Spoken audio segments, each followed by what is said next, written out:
Hello students, welcome back. In today's session, we will complete Work and Energy chapter number 2, part 2. In last session, we have seen about the work. Now in this session, we will see energy. Now energy. What is energy? The capacity of a body to perform work is called energy. In short मध्ये आपण काय म्हणतो? The capacity to do work. आपल्याला कोणतंही काम करण्यासाठी जेवढी capacity असते, क्षमता असते, त्याला आपण काय म्हणतो?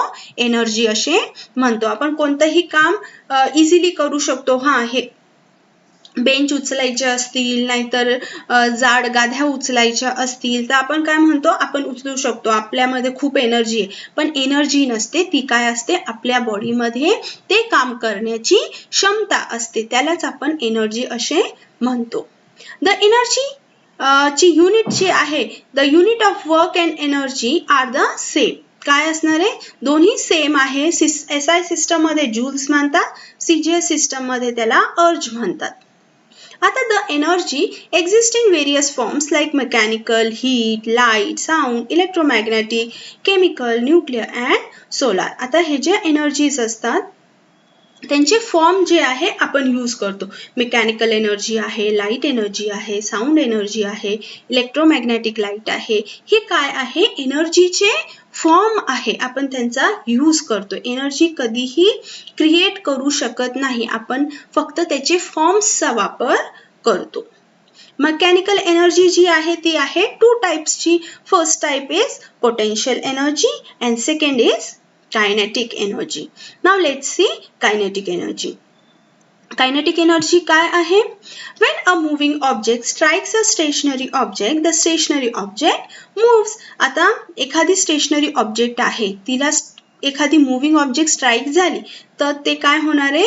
बॉडी मूव्ह करणार आहे. मग स्टेशनरी ऑब्जेक्ट मूव्ह करतं, त्याला आपण कायनेटिक एनर्जी मध्ये काउंट करतोय. इथे एक्झाम्पल आपण काय घेऊ शकतो की एखादा मुलगा फुटबॉल खेळतोय. मग फुटबॉल खेळताना तो काय करेल? पळत येईल आणि किक मारणार. बरोबर? किक मारल्यानंतर स्टेशनरी फुटबॉल जो होता तो कशात येणार आहे? मोशन मध्ये येणार आहे. बरोबर की नाही? Thus, the moving object has some energy part or all of which it shares with the stationary object, thereby setting it in motion. आता इथे काय होतं? मुलगा पळत येत होता, म्हणजे त्याच्या बॉडीमध्ये काहीतरी एनर्जी होती. ती एनर्जी जी आहे ती थोडीशी नाही तर पूर्ण एनर्जी त्या ऑब्जेक्ट सोबत शेअर करतो. म्हणजे फुटबॉल सोबत त्यांनी थोडीशी एनर्जी शेअर केली, त्याच्यामुळे तो फुटबॉल काय झाला? मोशन मध्ये आला. मग the energy which an object has because of its motion is called kinetic energy. मग कायनेटिक एनर्जी काय आहे? ती जी एनर्जी गेन झाली आहे, ती जी एनर्जी त्या ऑब्जेक्ट मध्ये आली आहे, फुटबॉल मध्ये आली आहे मोशनमुळे, त्यालाच आपण कायनेटिक एनर्जी असे म्हणतो. लक्षात आलं का? कायनेटिक एनर्जी काय आहे? की मोशन मध्ये एखादी ऑब्जेक्ट येते, मोशन मध्ये आल्यानंतर ती जी एनर्जी त्याच्यामध्ये प्रोड्यूस होणारे, गेन होणारे, त्यालाच आपण कायनेटिक एनर्जी म्हणतो. लक्षात आलं? The work done by a force to displace a stationary object through a distance s is the kinetic energy gain by the object. आता कायनेटिक एनर्जी गेन म्हणजे काय आहे? आपण ऑब्जेक्ट वरती फोर्स अप्लाय करतोय. फोर्स अप्लाय केल्यानंतर काहीतरी displacement होणार आहे. डिस्प्लेसमेंट झाली म्हणजे वर्क डन झालेलं आहे. बरोबर की नाही?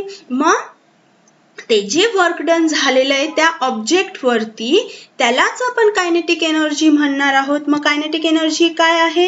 Work done on the object. त्या ऑब्जेक्ट वरती वर्क डन झालेलं आहे. Kinetic energy equals to F into S, force into displacement. आता एक्सप्रेशन बघूया कायनेटिक एनर्जीचं काय आहे. Suppose a stationary object of mass m moves because of an applied force. ऑब्जेक्ट आपण फुटबॉलचाच घेऊया. फुटबॉलचा मास किती आहे? m आहे. त्याच्यावरती आपण फोर्स अप्लाय करतोय. Let u be its initial velocity. Here u equals to 0. Initial velocity आपण त्याची काय घेऊया? 0 घेऊया. Let the applied force be F. त्याचा applied force काय असणार आहे? F असणार आहे. This generates an acceleration A in the object and the time t. The velocity of the object becomes equals to V. आता इथे काय होणार आहे? फोर्स अप्लाय केलाय, बॉडी मोशन मध्ये आली आहे म्हणजे काय झाली आहे, ऍक्सेलरेट झाली आहे. मग टाइम टी नंतर म्हणजे थोड्याशा वेळानंतर टाइम टी नंतर त्याची वेलॉसिटी चेंज होईल की नाही, यू इनिशियल वेलॉसिटी कडून फायनल वेलॉसिटी कडे जाणार. मग फायनल वेलॉसिटी आपण काय घेणार आहे, व्ही घेणार आहोत. The displacement during this time is S. मग इथे डिस्प्लेसमेंट आपण काय घेणार आहे, एस घेणार आहोत. The work done on the object W equals to F into S झाली. आता आपण न्यूटनचा सेकंड लॉ बघूया. न्यूटनच्या सेकंड लॉ मध्ये काय होतं, F इक्वल्स टू ma हे आपल्यासाठी काय असणार आहे, फोर्स आहे, mass into acceleration, equation number 1. Similarly using Newton second equation of motion, आता इथे सेकंड इक्वेशन बघूया आपण. पहिले आपण लॉ घेतलाय, सेकंड आपण इक्वेशन घेतोय. S equals to ut half at square. मग इथे S equals to ut plus half at आपण घेतलेला आहे, at स्क्वेअर घेतलेला आहे. मग त्याच्यात u ची व्हॅल्यू काय असणार आहे, इथे 0 असणार आहे. मग त्याच्यामध्ये आपण टाकल्यानंतर काय मिळेल आपल्याला, S equals to 0 plus half at square.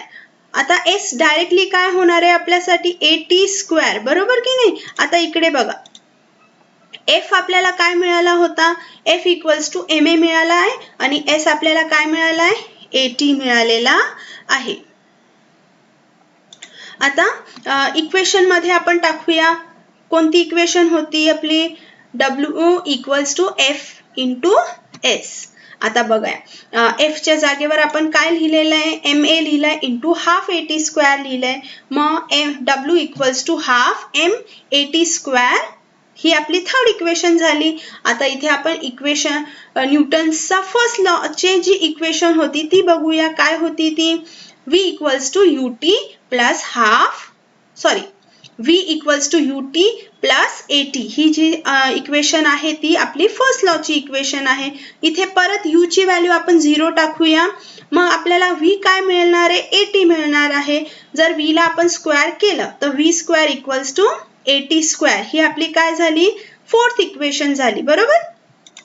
आता फोर्थ इक्वेशन मध्ये आता बघा, जर आपण थर्ड इक्वेशन आणि फोर्थ इक्वेशन एकत्र केली तर आपल्याला काय मिळतोय, इथे हाफ mv स्क्वेअर म्हणजे हाफmat स्क्वेअर होतं, at स्क्वेअर आहे की नाही इथे फोर्थ इक्वेशन मध्ये. मग आपण त्याच्या जागेवर काय लिहितोय, v स्क्वेअर लिहितोय. म्हणजे आपल्याला वर्क डन किती मिळाला, आपल्याला वर्क डन मिळालंय हाफ mv स्क्वेअर. आता the kinetic energy by an object is the amount of work done on the object. मग kinetic energy काय आहे, जेवढं ऑब्जेक्ट वरती काम झालेलं आहे त्यालाच आपण कायनेटिक एनर्जी म्हणतो. मग kinetic energy equals to W. मग इथे आपण therefore आपण काय लिहिणार आहे, kinetic energy equals to half mv square ही आपल्याला काय मिळाली आहे, कायनेटिक एनर्जीचा एक्सप्रेशन मिळालेला आहे. लक्षात आलं का आपण कसं फाइंड आउट केलं ते, पहिले फोर्स घेतला, फोर्स नंतर आपण डिस्टन्स कॅल्क्युलेट केला. फोर्स कॅल्क्युलेट करण्यासाठी आपण फर्स्ट लॉचा वापर केला, S कॅल्क्युलेट करण्यासाठी आपण सेकंड इक्वेशनचा वापर केला. लक्षात आलं. मग पोटेन्शियल एनर्जी बघूया काय आहे. The energy stored in an object of its specific state or position is called its potential energy. जी पण एनर्जी स्टोअर आहे एखाद्या ऑब्जेक्ट मध्ये जेव्हा ते रेस्ट पोझिशन मध्ये आहे तेव्हा पोटेन्शियल एनर्जी रेस्ट मध्ये असताना असते. लक्षात ठेवा, जेव्हा पण ऑब्जेक्ट रेस्ट पोझिशन मध्ये असेल तेव्हा त्याच्यामध्ये जेवढी पण एनर्जी स्टोअर आहे त्याला आपण पोटेन्शियल एनर्जी असे म्हणतो. आता एक्सप्रेशन बघूया काय आहे, पण त्याच्या आधी लक्षात ठेवा की जेव्हा पण एखादा ऑब्जेक्ट मोशन मध्ये आहे तो कायनेटिक एनर्जीचा वापर करतोय आणि रेस्ट पोझिशन मध्ये असेल तर तो पोटेन्शियल एनर्जीचा वापर. आता एक्सप्रेशन बघूया पोटेन्शियल एनर्जीचं काय आहे. To carry an object of mass m to a height h above the earth's surface, a force equal to mg has to be used against the direction of the gravitational force. आता इथे एक object आहे, त्याचा मास m आहे, त्याला आपल्याला h height पर्यंत न्यायचं आहे. मग त्याच्यावरती फोर्स कोणता लागणार आहे? mg चा. का बरं? कारण ऑपोजिट डायरेक्शन मध्ये आपण, म्हणजे समजा हा माऊस आहे, माऊसला मला टेबलवरनं उचलून वरच्या डायरेक्शन मध्ये न्यायचंय. मग इथे काहीतरी ग्रॅव्हिटेशनल फोर्स पण अप्लाय होतोय ना, म्हणून तो जो फोर्स आपण अप्लाय करणार आहोत तो काय आपण घेणार आहे? mg घेणार आहोत. The amount of work done can be calculated as follow. मग जे पण amount of energy जी आहे, वर्क आहे, ते जे कॅल्क्युलेट करायचं आहे आपल्याला, तो कोणता फॉर्म्युला यूज करणार आपण? Work equals to force into displacement. लक्षात ठेवा, work equals to force into displacement. मग फोर्स आता इथे बघा आपण mg का बरं घेतलंय? त्याच्यासाठी force equals to gravitational force आपण इथे अप्लाय करतोय. मग फोर्सचा फॉर्म्युला काय होता? ma होता. मग F equals to mg. mg काय आहे? Gravitational acceleration. मग therefore work done equals to potential energy. मग potential energy W equals to mg into h आपण घेणार आहोत. W equals to mg h. The amount of potential energy stored in the object because of its displacement. आता potential energy आहे, ती जी त्याच्यामध्ये stored आहे, potential energy जेवढी stored आहे ती आपण डिस्प्लेसमेंटमुळे, मग ती कशी कॅल्क्युलेट करतो आपण? Potential energy equals to mg h. हे काय मिळालं आपल्याला? Expression for potential energy. आता ट्रान्सफॉर्मेशन ऑफ एनर्जी बघा, एनर्जी जी आहे ती नेहमी ट्रान्सफर होत असते, ती कधीही चेंज होत नाही. Energy cannot be created nor destroyed. Understood? Examples are a stretched piece of rubber, a fast moving car, the whistling of a cooker due to steam. आता इथे whistling of a cooker due to steam म्हणजे काय? इथे की खाली chemical energy, cooker मध्ये chemical energy मुळे काय प्रोड्यूस होतोय? हीट प्रोड्यूस होते. हीट प्रोड्यूस झाल्यानंतर स्टीमचा जो हाय प्रेशर असेल त्याच्याने शिट्टी वाजते, म्हणजे साऊंड एनर्जी मध्ये. म्हणजे हीट एनर्जी कशामध्ये कन्वर्ट केली आहे? केमिकल एनर्जी कशामध्ये कन्वर्ट होते? साऊंड एनर्जी मध्ये कन्वर्ट होते. मग क्रॅकर्स एक्सप्लोडेड इन दिवाळी. दिवाळीमध्ये जे क्रॅकर्स आपण एक्सप्लोड करतो म्हणजे केमिकल एनर्जी लाईट एनर्जी मध्ये पण कन्वर्ट होते, साऊंड एनर्जी मध्ये पण कन्वर्ट होते. बरोबर की नाही? आता फॅन रनिंग ऑन इलेक्ट्रिसिटी. आता जेव्हा फॅन इलेक्ट्रिसिटी वरती रन होतोय, मेकॅनिकल एनर्जी इलेक्ट्रिकल एनर्जी मध्ये कन्वर्ट होतोय. बरोबर की नाही? Drawing out pieces of ions from garbage using a magnet. We are using electromagnetic energy. बरोबर की नाही? लोखंडाचे तुकडे आपण कचऱ्यामधून जर गोळा करायचे असतील, जमा करायचे असतील, तर आपण काय करतो? वी यूज इलेक्ट्रोमॅग्नेट यूज करतो की नाही? मग तिथे पण इलेक्ट्रोमॅग्नेटिक एनर्जीचा वापर होतोय. त्याच्यानंतर breaking of a glass window pane because of a long noise. मग खूप जास्त वेळापर्यंत खूप आवाज होत असेल तर कधी कधी खिडक्यांचे काचा पण काय होतात? तुटतात. हे पण काय आहे? एनर्जीचं ट्रान्सफॉर्मेशन आहे.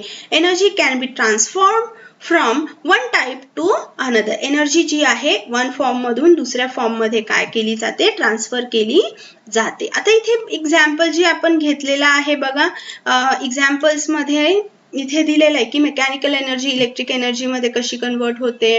मग बघा, आता मेकॅनिकल एनर्जीला जर इलेक्ट्रिक एनर्जी मध्ये कन्वर्ट करायचं असेल तर इंजन मध्ये, आपल्याला इंजन मध्ये, फॅन मध्ये हे एक्झाम्पल्स आपण घेऊ शकतो.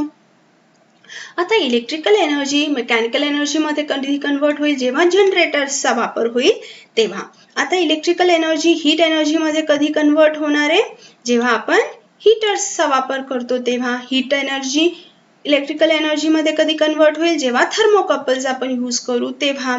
आता इलेक्ट्रिकल एनर्जी साऊंड एनर्जी मध्ये कधी कन्वर्ट होईल? जेव्हा लाऊड स्पीकर्सचा वापर होईल तेव्हा. साऊंड एनर्जी इलेक्ट्रिकल एनर्जी मध्ये कधी कन्वर्ट होणार आहे? जेव्हा मायक्रोफोन्सचा वापर होईल तेव्हा. इलेक्ट्रिकल एनर्जी केमिकल एनर्जी मध्ये कधी कन्वर्ट होईल? जेव्हा सेकंडरी सेल्स मध्ये त्याचा यूज होईल तेव्हा. केमिकल एनर्जी मध्ये जी आहे ती इलेक्ट्रिकल एनर्जी मध्ये कधी होईल, जेव्हा प्रायमरी सेल्सचा वापर होईल तेव्हा.